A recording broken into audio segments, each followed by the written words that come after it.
What if I told you the Philippines didn't begin in 1521?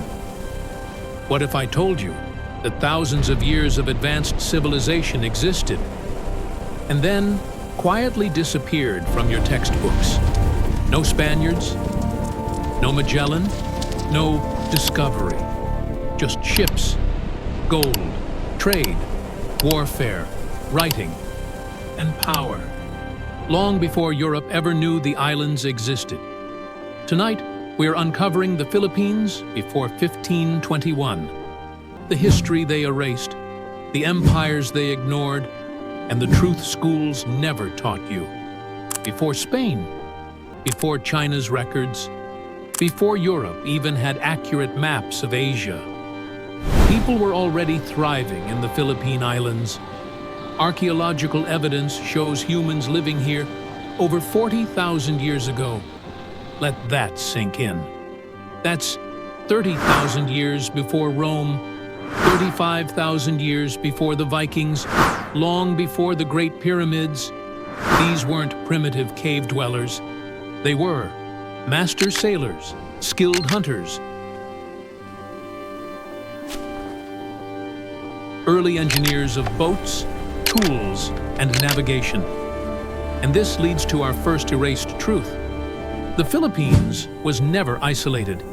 It was connected to the ancient world. Here's something rarely mentioned in class. Ancient Filipinos were elite maritime people. They built vessels like barangay ships, large wooden boats capable of open ocean travel. These ships weren't toys. They were trade vessels, warships, and migration carriers. In fact, Filipino sailors were trading with China, Southeast Asia, India, the Middle East centuries before Spain arrived. And in a moment, I'll show you why even China respected and feared these sailors. Before colonization, the Philippines wasn't uncivilized. It was politically organized. There were warrior-datus sultans established laws and social classes. Places like Tondo, Butuan, Cebu, Sulu were kingdoms, not villages.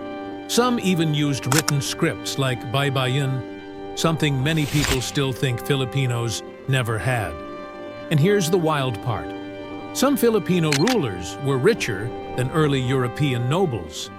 Which brings us to the next erased chapter. Ancient Filipinos didn't just have gold, they lived in it.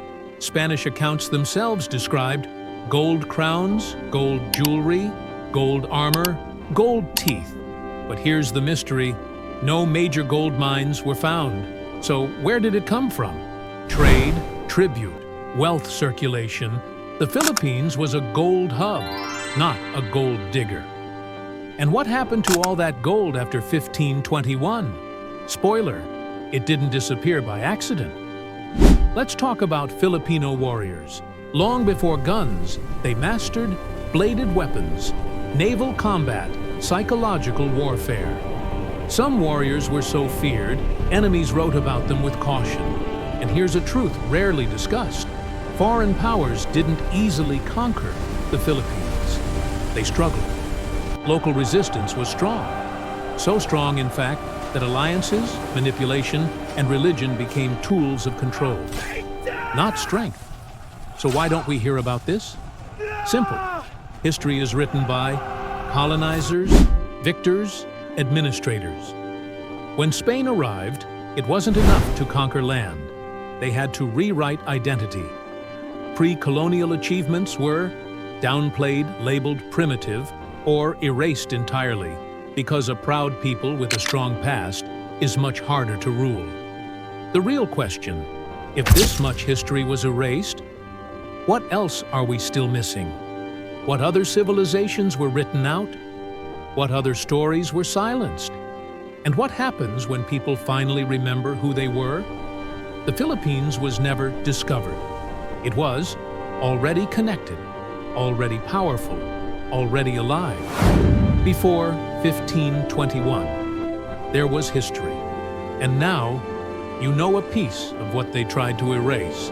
If you enjoyed this kind of forgotten history, subscribe, because there's a lot more they never taught us.